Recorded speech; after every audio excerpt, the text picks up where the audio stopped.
Existe algum texto na Bíblia dizendo que é para a gente escolher obedecer a Deus? Existe, sabe um texto que diz: se o servo tiver o dia inteiro trabalhando na roça, obediência, e ele chega em casa e o seu patrão falar para ele: toma banho e arruma a minha janta. Então ele vai, se lava, prepara a janta do seu senhor, e então o seu senhor diz: agora me serve. E ele então serve o seu senhor. E então diz o texto: ele merece algum louvor, alguma coisa extraordinária porque obedeceu? O que Jesus disse? Mano, servo inútil, não fez mais do que a obrigação. Teve escolha o servo? A obediência, ela é definida, absoluta. Ou o servo faz, ou ele é repreendido, ou ele é condenado, ou ele é açoitado, ou ele é disciplinado. Não tem meio termo. Agora a cruz que o Senhor Jesus coloca aqui, Ele está dizendo: cabe a você carregar a cruz.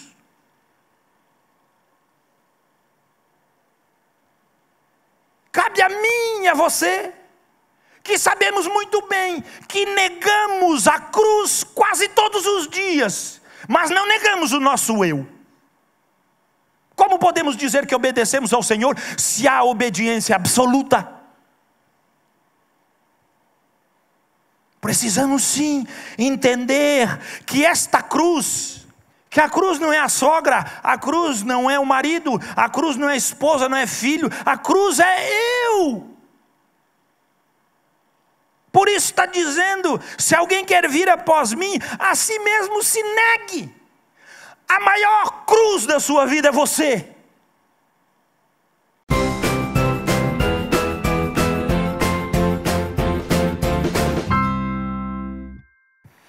O Evangelho não é algo que a gente proporciona para fazer. O Evangelho é algo que a gente se envolve em realizar. Quando nós trazemos nossa oferta para os missionários que estão na África, irmãos, muitas vezes o instinto do nosso coração é de pecado. Lá no profundo coração nós queremos lavar as nossas mãos, porque nós não queremos nos envolver. Mas muitas vezes pode ser que seja a expressão de uma sinceridade profunda no nosso coração, dizer: eu não posso ir lá, mas a minha oferta vai suprir necessidades de pessoas naquele campo. Eu posso, e estou junto com eles. A mesma oferta, ou o melhor, duas ofertas distintas. Um com o coração que se integraliza na obra, e outro com um coração que se isenta da obra. É isso que Jesus quis dizer para eles. Os que se isentam da obra, não perca tempo com eles. Bata a calça e a poeira e saia da cidade. Porque se você não sair da cidade, a paz que você deixou naquela casa não retornará para você. Mas se você sair, então a paz que tu deixou e eles não quiseram, ela retornará para você. Isso eu não estou falando para ímpio, estou falando para aqueles que pensam que são crentes, mas não se envolvem no Evangelho. Aqueles que se dizem cristãos, 50 anos dentro da igreja, mas não se envolvem com o Evangelho de suprir, de ver, de interagir, de contribuir. Nós precisamos acordar, irmãos, porque senão nós montamos o que nós queremos e fazemos o que nós achamos conveniente no nosso coração. Nós precisamos acordar, irmãos, para as responsabilidades básicas do Evangelho. Quando nós não conseguimos entender isso, nós ficamos olhando para as coisas como um fim. Mas Jesus morreu na cruz há 2000 anos atrás, mas as Escrituras dizem que Ele foi sacrificado antes da fundação do mundo. Então a cruz não é o fim, a cruz é o começo. A cruz é o portal que Deus revela para que possamos entender a mais profunda ação de que Deus verdadeiramente age na sua igreja, na sua integralidade. Ela não age individualmente, nos gostos, ela age na responsabilidade. Ah, pastor, se eu tivesse 100 milhões, eu ia fazer tanta coisa. Irmãos, graças a Deus que você não tem 100 milhões, porque os 100 milhões correria o risco de você tirar a soberania de Cristo da sua vida. O Senhor diz que não nos falta nada, o Senhor nos cuida como um pai amoroso que protege a sua família. Não tenho mais do que preciso e não tenho menos, porque o Senhor cuida de nós. Nós temos tudo no Senhor, mas corremos um risco tremendo no nosso coração, quando queremos dominar as coisas.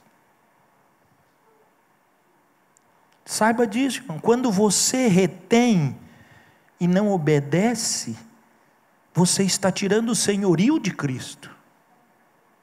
Você está dizendo: Cristo, eu tenho um monte de dinheiro, eu tenho um monte de tempo, eu tenho um monte de coisas, eu escolho quem eu ajudo. Será que se você tivesse R$1 milhão, você ajudaria aquele que você nunca imaginou na sua vida? Ou você ajudaria justamente aqueles que você já tem uma lista? Deus não pensa como a gente.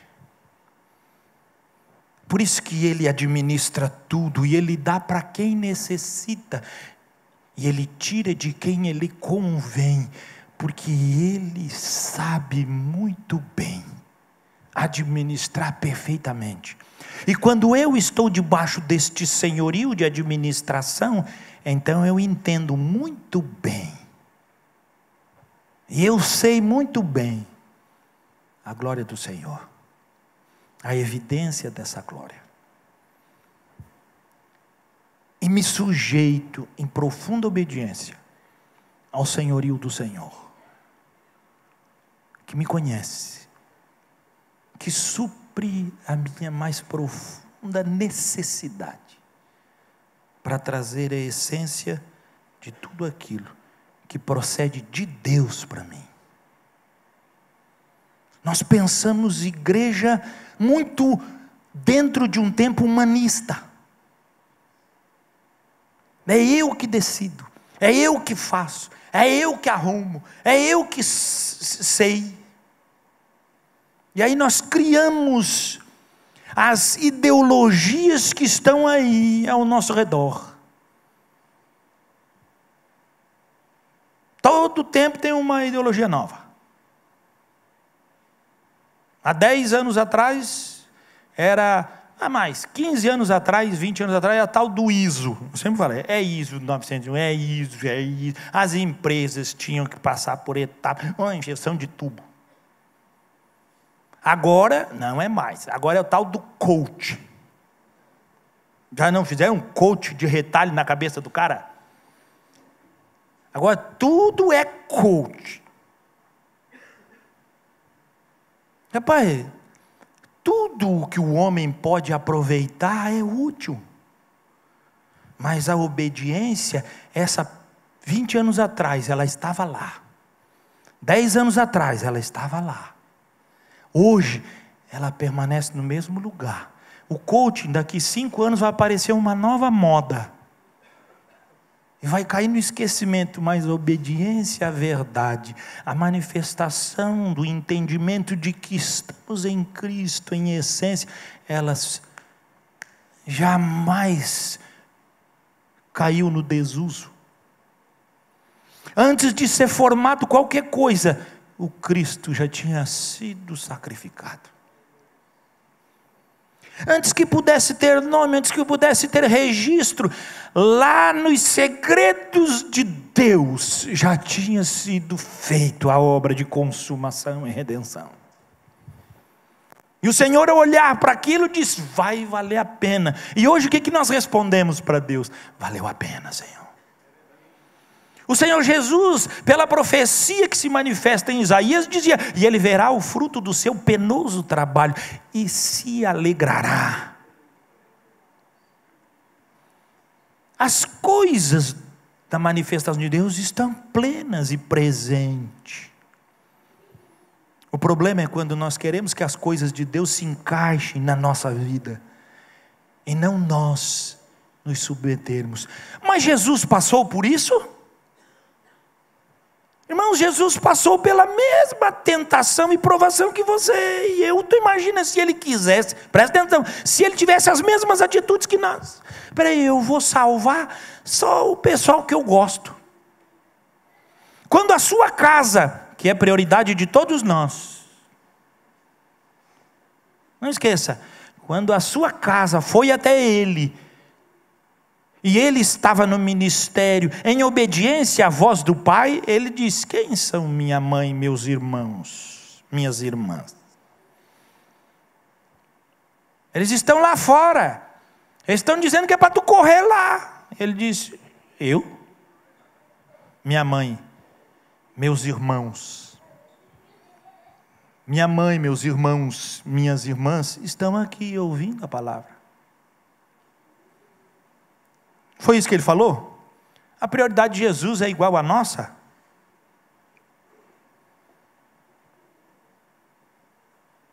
Não é? Irmãos, a obediência de Deus a Deus, ela tem que ser absoluta em nossa vida. Não adianta a gente obedecer 99%. Se nós obedecermos 99%, estamos em desobediência. Agora a cruz, escute bem, a cruz, olha só, a cruz é uma escolha. Eu vou repetir. Você estar em Deus e obedecer, você tem que estar debaixo da regra de Deus 100%. Porque a obediência é absoluta. A cruz não. Porque quem que escolheu a cruz? Deus, antes da fundação do mundo. E ele levou a cruz a ser uma escolha para o seu filho Jesus. Abra lá sua Bíblia. Evangelho de João, capítulo 18. Sabendo, pois, Jesus todas as coisas que sobre ele haviam de vir. Jesus sabia? Sabia. Adiantou-se e perguntou-lhes: a quem buscais? Responderam-lhe: a Jesus, o Nazareno. Então Jesus lhes disse: sou eu. Ora, Judas, o traidor, estava também com eles. Quando, pois, Jesus lhes disse: sou eu, recuaram e caíram por terra. Jesus se apresentou como: eu sou. E quando Jesus apresentou-se como eu sou, e ele disse: eu sou. O que os guardas que estavam ali cheios, e Judas com ele, querendo prender Jesus, o que aconteceu com eles? Caíram que nem se bate num dominó. E Jesus não poderia ter saído correndo? Mas Jesus, sabendo do que vinha, ele escolheu. Olha o que continua o texto dizendo. Versículo 7. Jesus de novo lhes perguntou: a quem buscais? Responderam: a Jesus, o Nazareno. Você imaginou a cena? Os caras se levantaram. Quem é que empurrou a gente? Você está vendo? Por que Jesus tinha essa autoridade tão grande? Pastor, ele era Deus. Deus, sendo Deus, também não tem o seu limite? Qual é o limite de Deus? A obediência à sua palavra. Por isso que a palavra de Deus é absoluta. Não muda. Não pode ter nada errado. É impossível, porque a palavra de Deus é absoluta. E é debaixo desse absolutismo que Jesus se apresenta. Versículo 8. Então lhes disse Jesus: já vos declarei que sou eu. Se a mim, pois, que buscai, deixai ir estes. Para se cumprir a palavra que dissera: não perdi nenhum dos que me deste. Então Simão Pedro puxou da espada que trazia e feriu o servo do sumo sacerdote, cortando-lhe a orelha direita. E o nome do servo era Malco. Pedro, que Jesus tinha dado a permissão para que ele pudesse ir embora, toma a espada e arranca a orelha de Malco. O que diz Jesus? Olha o versículo 11. Mas Jesus disse a Pedro: mete a espada na bainha. Não beberei porventura o cálice que o Pai me deu?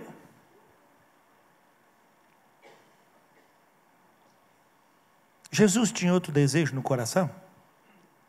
Ele em oração tinha dito o que antes? Pai, se for da tua vontade, afasta de mim esse cálice. Mas não se faça a minha vontade, mas sim a tua. Jesus escolheu a cruz. Assim como o Pai, antes de formar qualquer coisa, já tinha escolhido a cruz. Assim como o Espírito Santo, na manifestação de glória, já tinha revelado a cruz. E Paulo, na plenitude do Espírito, contempla e diz: o Cordeiro foi sacrificado antes da fundação do mundo. Nós não temos uma identificação que se perde, nós temos um relacionamento que se reestrutura, porque nós em Cristo já somos formados e estamos diante de uma escolha soberana de Deus. A expressão mais perfeita da vontade de Deus é o sofrimento que Jesus opta por passar. Quando ele disse: como eu posso deixar de tomar o cálice que meu Pai preparou para mim? Porventura não beberia eu? Versículo 12 diz: assim a escolta, o comandante e os guardas dos judeus prenderam Jesus, manietaram e o conduziram primeiramente a Anás, pois era sogro de Caifás, sacerdote naquele ano. Ora, Caifás era quem havia declarado aos judeus ser conveniente morrer um pelo povo. E Lucas capítulo 9, versículo 23 diz assim: dizia a todos: se alguém quer vir após mim, a si mesmo se negue, dia a dia, tome a sua cruz e siga. Existe algum texto na Bíblia dizendo que é para a gente escolher obedecer a Deus? Existe, sabe um texto que diz: se o servo tiver o dia inteiro trabalhando na roça, obediência, e ele chega em casa e o seu patrão falar para ele: toma banho e arruma a minha janta. Então ele vai, se lava, prepara a janta do seu senhor, e então o seu senhor diz: agora me serve. E ele então serve o seu senhor. E então diz o texto: ele merece algum louvor, alguma coisa extraordinária porque obedeceu? O que Jesus disse? Mano, servo inútil, não fez mais do que a obrigação. Teve escolha o servo? A obediência, ela é definida, absoluta. Ou o servo faz, ou ele é repreendido, ou ele é condenado, ou ele é açoitado, ou ele é disciplinado. Não tem meio termo. Agora a cruz que o Senhor Jesus coloca aqui, Ele está dizendo, cabe a você carregar a cruz.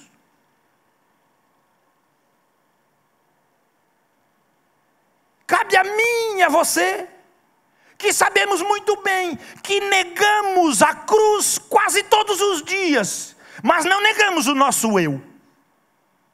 Como podemos dizer que obedecemos ao Senhor se há obediência absoluta?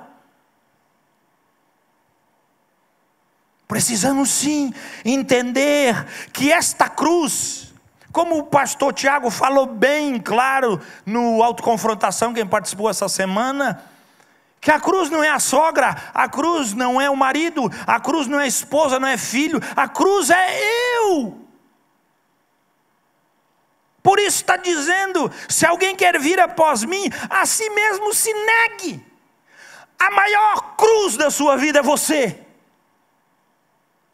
O maior defeito na sua mente é o que está no seu coração. O maior entrave a ser 100% obediente se chama eu mesmo. Mas quando Jesus falou, eu sou, o chão treme. Os exércitos caem por terra. Mas quando nós falamos, é para mim, o céu se afasta. E o inferno incendeia os nossos corações. Porque nunca é suficiente para o coração do homem.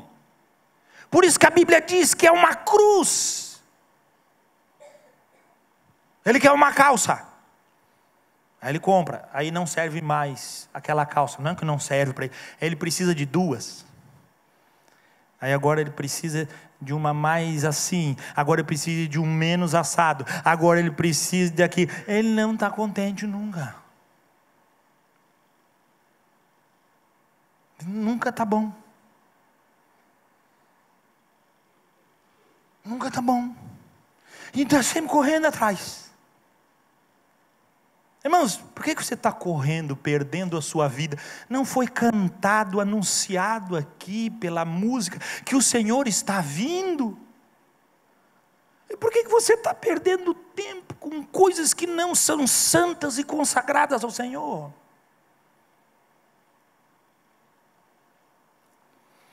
Que adianta andar nessa vida debaixo de um princípio de ganância, um princípio de tornando absoluto o seu ego, desqualificando a obediência. Por quê? Se a Bíblia nos convida, se alguém quer vir, é obrigado? O Senhor de manhã todo dia diz, se nega.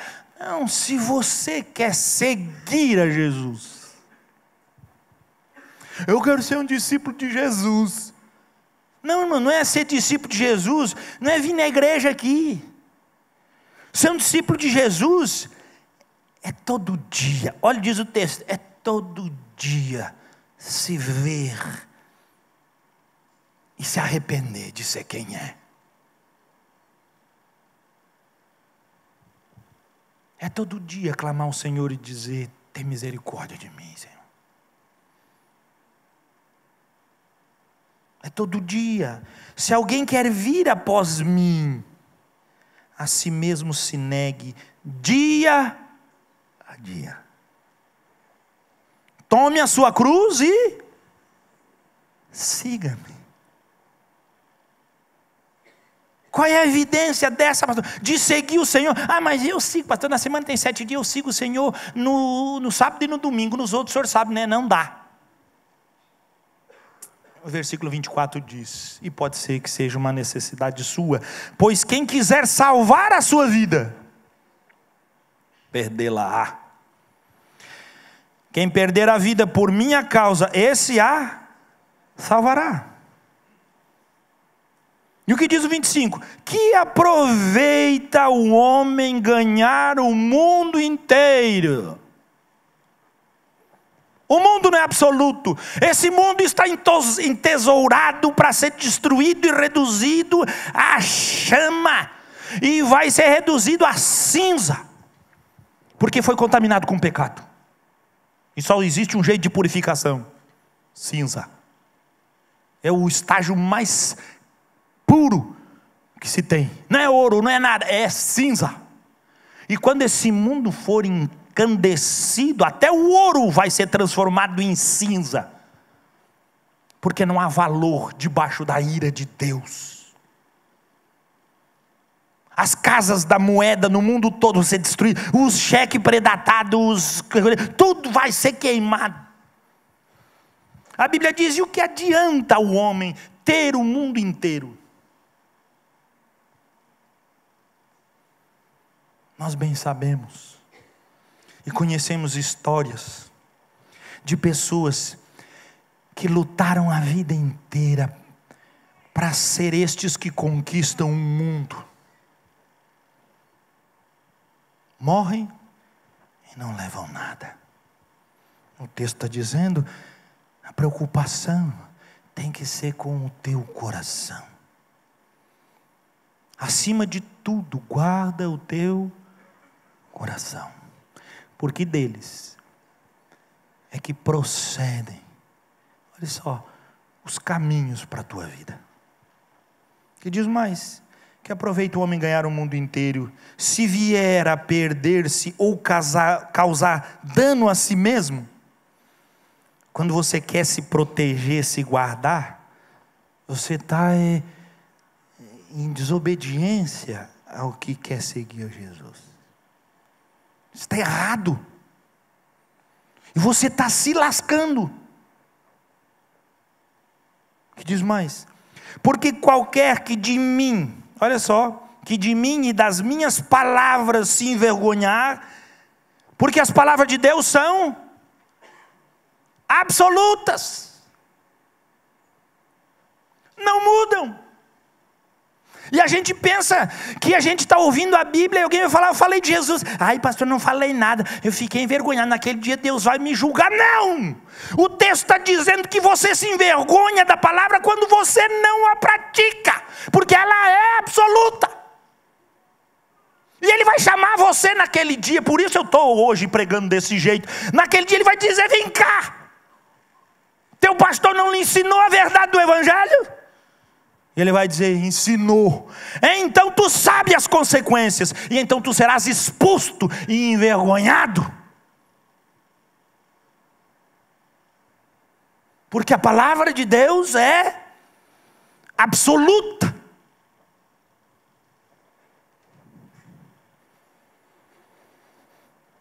Eu conheci um cara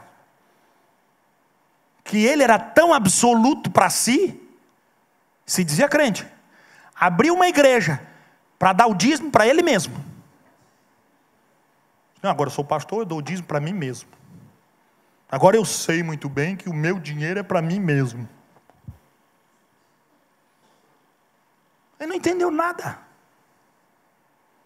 Tanto é que poucos anos depois, não coube mais no ministério. O ministério desgastou muito ele. Porque o ministério não era uma obra de Cristo, era uma obra do seu coração. Desejo. Jesus está dizendo: porque qualquer que de mim e das minhas palavras se envergonhar, dele se envergonhará o Filho do Homem. Ele vai olhar para nós e vai dizer: tu não sabia da palavra? Sabia. Que vergonha, né? Você nunca viu um filho mexendo numa coisa? Principalmente quando eles são pequenininhos assim, 3, 4 anos. Eles entram dentro do mundo deles e esquecem. Daqui a pouquinho eles estão ali. Pegaram um pedaço de barro e começam a mexer e passa na roupa. E ele não se toca. Porque a criança, ela não consegue entender que aquilo está sujando. Mas quando ela se depara com a autoridade da mãe ou do pai, Aí a mãe diz: o que é isso?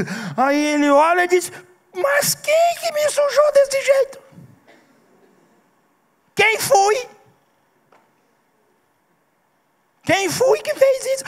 Ele olha, você nunca viu? Ele olha assim para o pai e para a mãe num desespero, como dizendo assim: que foi isso? Olha só que coisa.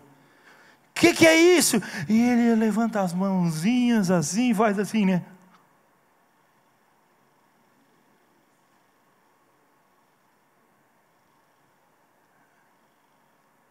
Até a criança, quando se depara com o pai e a mãe, ela é envergonhada pela sujeira que ela fez. Embora fosse inocente na construção, porque ainda não alcançou maturidade, mas aqueles que nasceram do Espírito, receberam luz para ver todas as coisas de Deus, é o que nos afirma o Evangelho. Falta alguma coisa para nós? Não nos falta nada. Quando vier o Filho do Homem na sua glória, e na do Pai e dos santos anjos,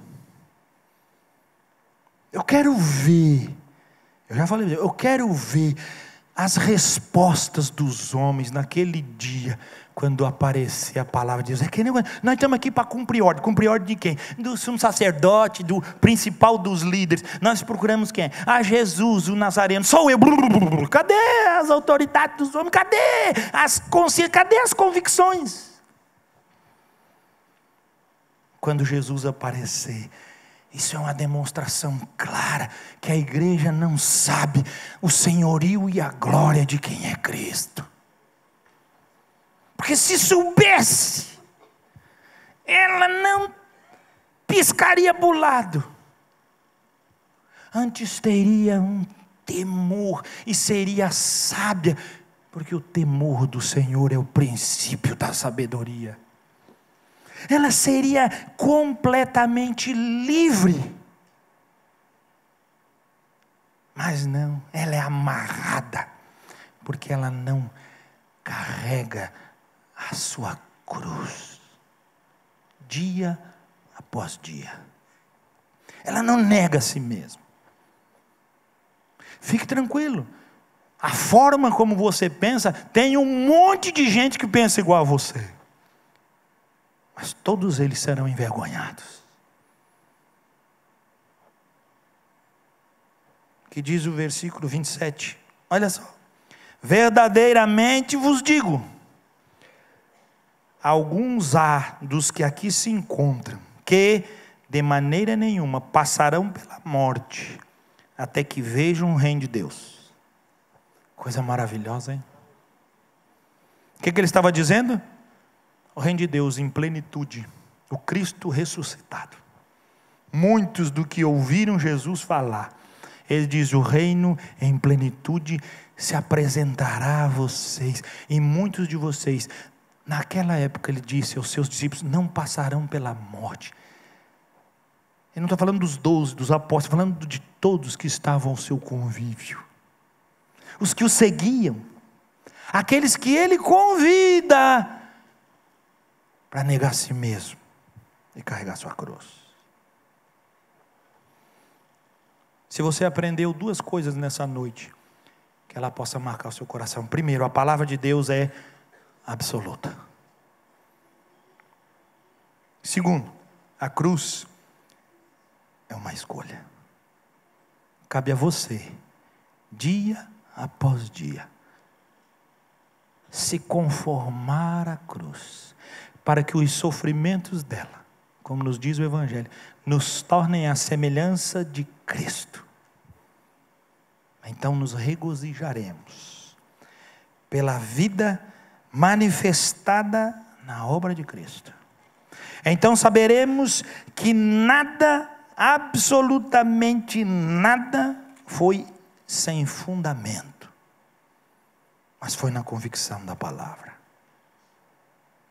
Foi na convicção da fé, porque a fé não se baseia em sentimentos. Hebreus diz que ela é o firme fundamento, é algo que não se pode mexer.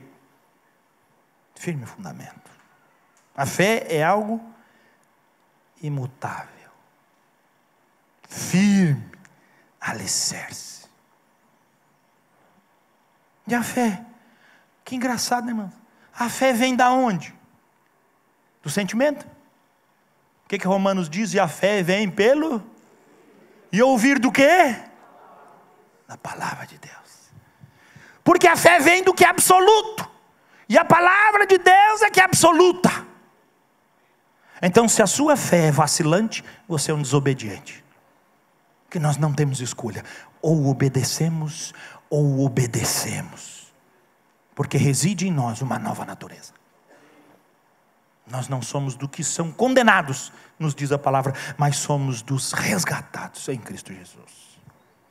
Se não for para te servir, deixa aqui.